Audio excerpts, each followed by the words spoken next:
Assalamu alaikum wa rahmatullahi wa barakatuh. How are everyone? I hope everyone fits and fine. I am also fine by the grace of Allah subhanahu wa ta'ala.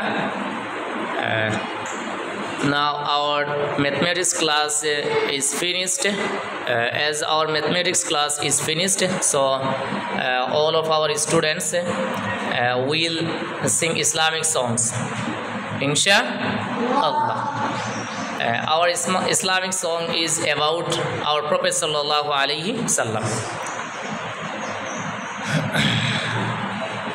Okay, we can start your Islamic song.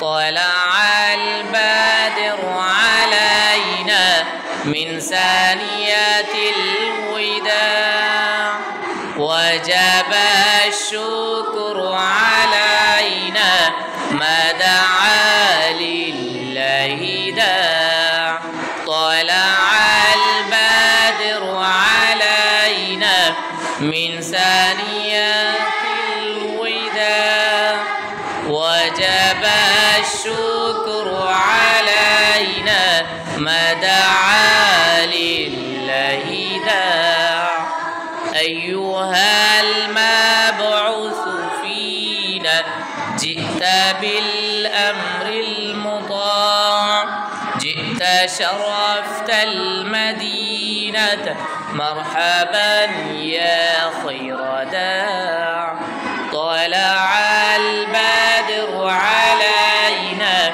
من ثانيات الوداع وجب الشكر علينا ما دعا لله داع. Okay, mashallah, mashallah, barakallahu fikum.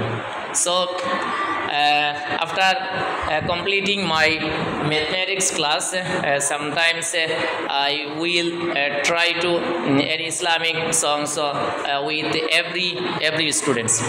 So finally everyone pray for our students so that may Almighty Allah subhanahu wa ta'ala accept as a good Islamic scholar and good hafiz. Amin. Barakallahu fikum. Wassalamu alaikum wa rahmatullahi wa barakatuh.